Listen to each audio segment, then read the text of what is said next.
if you take the modern world, where people are trying to teach you how to come in and trade actively in stocks. Well, I regard that as roughly equivalent to trying to induce a bunch of young people to start off on heroin. It is really stupid. And when you're already rich, to make your money by encouraging people to get rich by trading. And then there are people on the TV, another wonderful place. And they say, I have this book that will teach you how to make 300% a year. And all you have to do is pay for shipping, and I will mail it to you. How likely is it that a person who had suddenly found a way to make 300% a year would be trying to sell books on the internet to you? And it's ridiculous. And yet, I've described modern commerce. And the people that do this all day think they're useful citizens. The advertising agents that invent the lingo. And so in insurance, they say, the two people who shifted from Geico to the Glotz Insurance Company saved $400 each. What they don't tell you is there are only two such people in the whole United States, and they were both nuts. But they mislead you on purpose. And I get tired of it. And I don't think it's right that we deliberately mislead people as much as we do. Let me tell you another story that I think is an interesting one about the modern life. But this goes back to a different time. And this man has this wonderful horse. And it's just a marvelous horse. It's got an easy gait and good looking and everything. It just works wonderfully. But also occasionally just gets so he's dangerous and vicious and causes enormous damage and trouble and breaks arms and legs for his rider and so on. And he goes to the vet and says, what can I do about this horse? And the vet says, that's a very easy problem and I'm glad to help you. He says, what should I do? And the man says, the next time your horse is behaving well, sell it.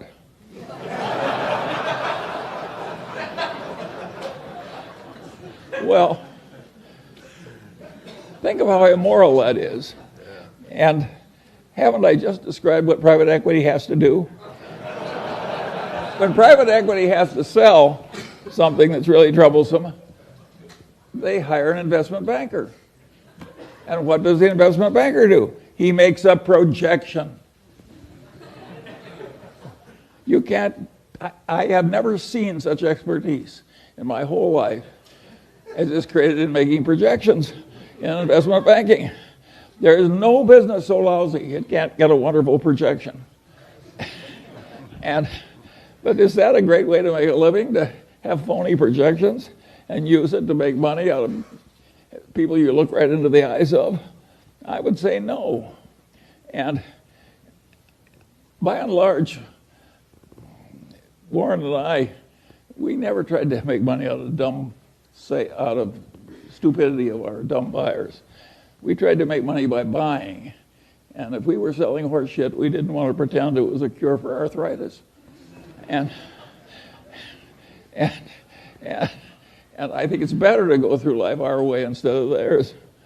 And I think it's always been this way. I think there's always been chicanery. Think of the carnivals, the carny operator. Think how much trickery there is in a carny operation. And people just seek out the weaknesses of their fellow man and take advantage. And you have to get wise enough so you avoid them all. And you can't avoid them if they're in your family. I have no solution to that one.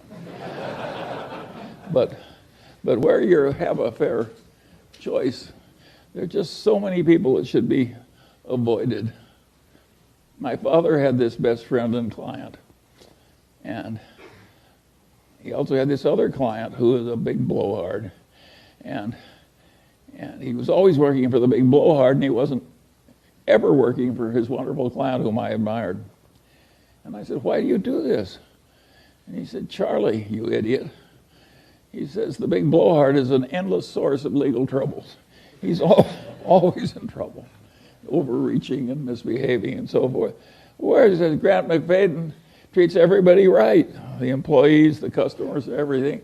he gets involved with some psychotic, he walks over there and makes a graceful exit immediately. So a man like that doesn't need a lawyer. And my father was trying to teach me something, and it really worked. I spent my whole life trying to be like Grant McFadden. And I want to tell you, it works. It really works. Peter Coffin is always telling me if the crooks only knew how much money you could make by being honest, they'd all behave differently. Warren has a wonderful saying I like. He says, if you take the high road, it's never crowded. and it's worked. Take the Daily Journal Corporation. We made quite a few millions of dollars out of the foreclosure boom because we published legal notices and we dominated the publication of foreclosure notices in the worst real estate depression in the history of modern times. And we could have raised our prices at the time and made more tens of millions of dollars. But we didn't do it. You know, when your fellow citizens are losing their damn houses in the worst recession, Charlie Munger, billionaire, raises prices. If it would look lousy on the front page of the paper for people around the honest way, should you do it? And the answer is no, of course not. Particularly when Warren always said it's probably always a mistake to marry for money, and it's really stupid if you're already rich.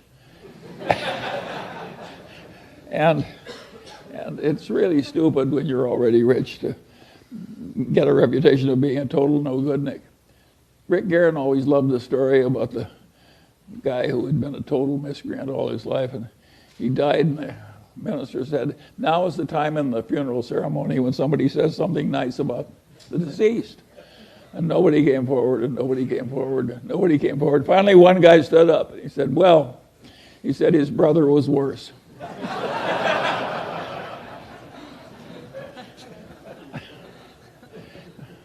Well, you can laugh, but there are people like that. When Harry Cohn died here, the saying was everybody went to the funeral to make sure he was dead. and so there are a few simple truths that really work. And when it gets to this difficult business the Daily Journal is in, I would say it is a real pleasure to be serving these courts and agencies. They need the automation. Other people are trying to take advantage of them in ways that we aren't. And we're struggling against the odds, a little tiny company. And we're taking a lot of territory. It's slow going, but the prospects are good. And of course, the nice thing about being rich is it doesn't matter if it's a little slow. And how did we get rich? Well, we remembered Grandpa Ingham, and when one of the few opportunities came along, we reached out and seized it.